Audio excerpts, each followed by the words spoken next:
En esta cápsula desarrollaremos los conceptos de gasto energético, tipo de fibra y diferenciaremos lo que se refiere a la capacidad y potencia en relación al entrenamiento de resistencia. Los objetivos son identificar el concepto de gasto energético y cómo se relaciona al entrenamiento de la resistencia, reconocer los distintos tipos de fibra muscular y su relación con el entrenamiento de la resistencia, y diferenciar el concepto de capacidad y de potencia en el ámbito del entrenamiento de resistencia.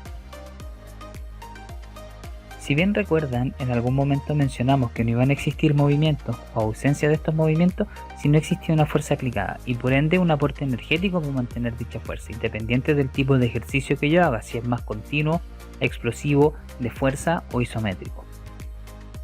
Por lo tanto, en todas las actividades deportivas, ya sea en entrenamiento o en competición, va a existir un gasto de energía por parte de los deportistas, ya sea en un único gesto o en la sumatoria total de todos estos gestos. Idealmente nosotros en los entrenamientos debiésemos ser capaces de replicar estos requerimientos energéticos, aunque sin embargo en la preparación física existen periodos y etapas en que esto no se respeta, producto de intentar generar una base con la que nosotros podamos desarrollar estos gastos y estos recursos más específicos del deporte. A pesar de esto, las distintas etapas que se generan en una planificación en cuanto al entrenamiento de la resistencia propiamente tal, debiesen confluir para que todas las actividades deportivas específicas sean desarrolladas de manera óptima. Es decir, los entrenamientos de resistencia aeróbica, por ejemplo, sirven de base para deportes que son de gran demanda anaeróbica. Habíamos visto también que cualquier tipo de ejercicio que nosotros hiciéramos iba a requerir un movimiento. Este movimiento iba a ser desarrollado a través del sistema muscular. Los músculos, para poder moverse, iban a gastar o iban a necesitar energía. La energía la íbamos a obtener a través de los sustratos, que eran los carbohidratos, los lípidos y en menor medida proteínas que tenían una función mucho más estructural. Esto iban a ser para nosotros nuestro combustible, si lo decimos así entre comillas. Esta energía que nosotros podíamos obtener iba a ser tanto aeróbica como anaeróbicamente. Para obtener la energía de manera aeróbica, el músculo iba a requerir de oxígeno para poder generar esta combustión de los sustratos, principalmente de los ácidos grasos, de los lípidos.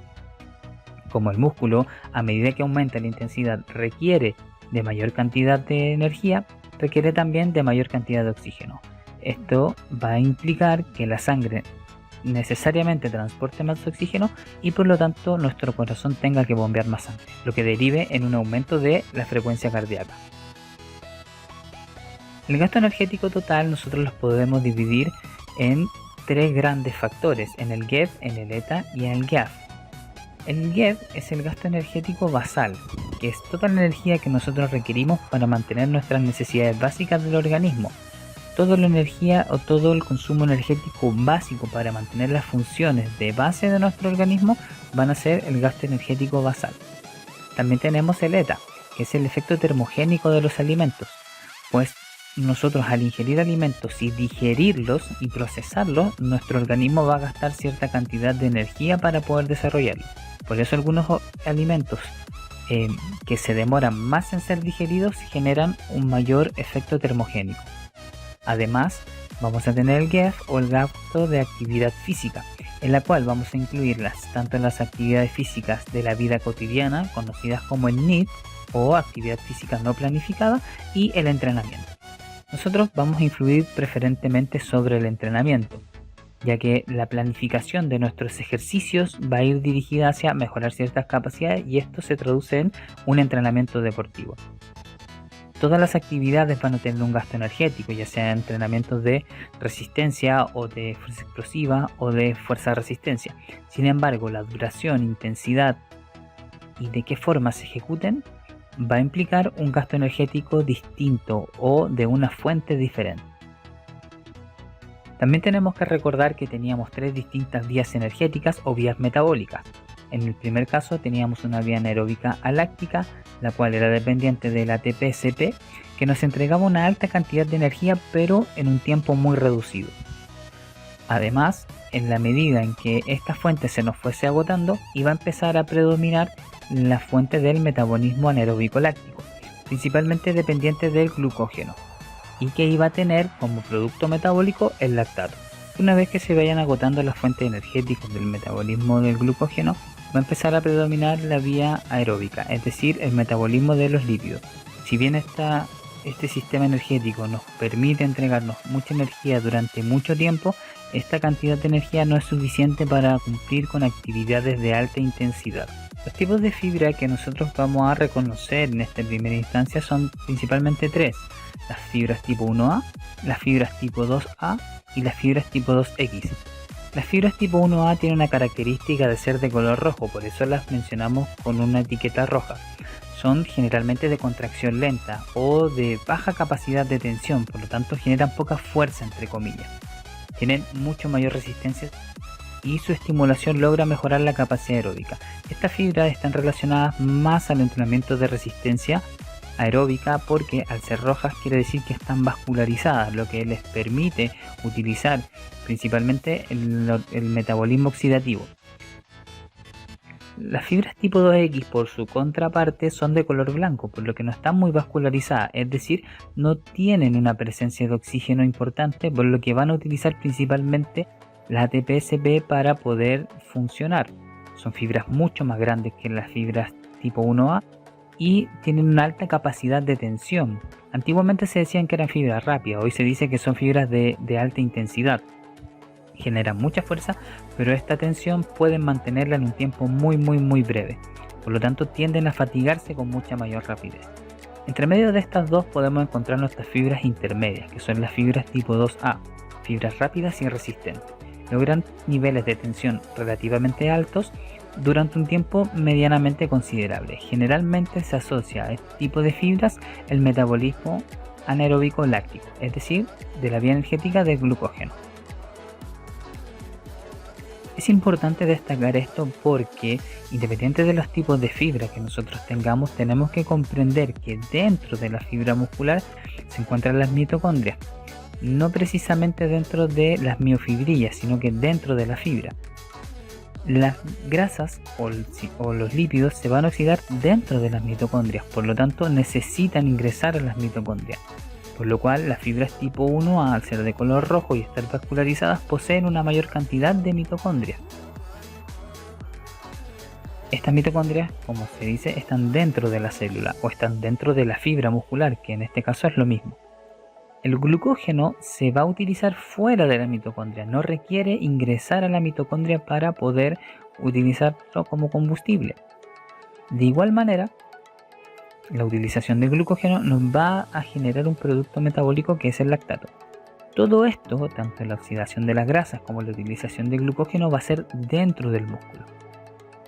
Afuera del músculo, en la circulación, también va a haber glucosa y lípidos, pero necesitan ingresar al músculo para ser utilizados. En la medida en que nuestro ejercicio no lo requiera, no van a necesitar ingresar para ser utilizados. Aquí podemos encontrar un cuadro resumen con las distintas características de los distintos tipos de fibra en cuanto a diámetro, el contenido de mioglobina, el sistema energético que predomina y la velocidad de contracción que estas fibras poseen. De esta forma podemos asociar entonces los distintos tipos de fibra a los distintos sistemas energéticos o vías metabólicas. Por ejemplo, el metabolismo aeróbico, que es de baja intensidad, va a estar predominantemente comandado por las fibras tipo 1A, el metabolismo anaeróbico por las fibras tipo 2A y el anaeróbico aláctico por las fibras tipo 2X. Esto no es coincidencia, sino que cuando nosotros realizamos un gesto rápido, explosivo, requerimos fibras más grandes y más fuertes, por lo tanto vamos a utilizar las fibras más grandes o las fibras más fuertes, es decir, las tipo 2X. Como estas fibras no están vascularizadas, no nos permiten prolongar este esfuerzo por mucho tiempo, por lo que su aporte energético va a ser muy alto, pero en un menor tiempo. De igual forma, cuando nosotros hacemos ejercicios de baja intensidad, vamos a estar principalmente estimulando las fibras tipo 1A, las cuales son aeróbicas, lo que va a permitir que ese ejercicio pueda prolongarse por un tiempo más largo, pero con una intensidad mucho menor, porque es la característica tanto del sistema como de las fibras. Por lo tanto, nosotros podemos relacionar distintos tipos de actividades, como en este caso actividades de fuerza máxima o de fuerza explosiva, con las fibras tipo 2X y con el sistema energético anaeróbico aláctico. Las actividades más prolongadas pero con una intensidad media, que son por ejemplo ejercicios de musculación o entrenamientos de carrera de alta intensidad, las podemos asociar con el metabolismo anaeróbico láctico y con las fibras tipo 2A. Y por último, aquellas actividades que están por debajo de una intensidad mínima que va entre 60 y 65% del VO2 máximo, las podemos asociar a las fibras tipo 1A y también al sistema aeróbico. Por lo tanto, el ejercicio que nosotros propongamos, el estímulo que nosotros le demos a nuestro organismo, primero va a reclutar cierto tipo de fibras por requerimiento del ejercicio y además va a estar estimulando cierto tipo de sistema energético. Todos los sistemas poseen una capacidad y una potencia. Estos conceptos, si bien se utilizan muchas veces como sinónimos, no son lo mismo. Todos estos sistemas poseen capacidad o potencia y los podemos encontrar muchas veces en las distintas zonas funcionales del entrenamiento de la resistencia.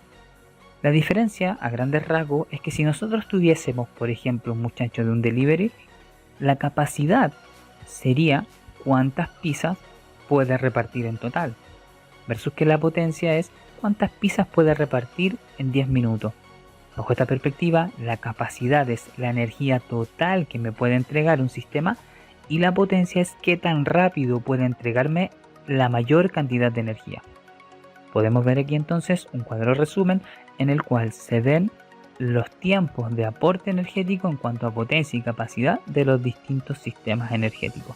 Por ejemplo, para el caso de la potencia anaeróbica láctica será de 0 a 7 segundos y a partir de los 7 segundos a los 15 segundos la capacidad anaeróbica aláctica será la que predominará.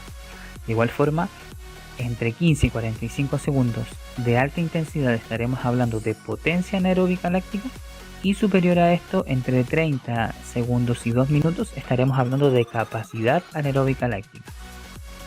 La potencia aeróbica, la máxima cantidad de energía en forma aeróbica que podemos obtener, va a estar en el tiempo aproximadamente entre 2 a 3 minutos de mi máxima intensidad, y la capacidad aeróbica va a ser a partir de los 3 minutos en adelante hasta aprox los 45 o 60 minutos. Por lo tanto, en resumen, tenemos que entender que todas nuestras actividades motrices van a generar un gasto energético, pero dependiendo de la cantidad o volumen e intensidad de este ejercicio, van a recurrir a una u otra vía como predominante. Así también van a recurrir tanto a la capacidad o a la potencia de esta vía. Dependiendo de esta intensidad, también vamos a estar estimulando uno u otro tipo de fibra predominantemente. Y esto va a estar enlazado con lo que vimos anteriormente del sistema energético y de la capacidad o potencia. Finalmente, recordar que la capacidad se refiere a máxima cantidad de energía y la potencia a la máxima velocidad de entrega de esa energía. Nos estamos viendo en una siguiente cápsula y que esté muy bien.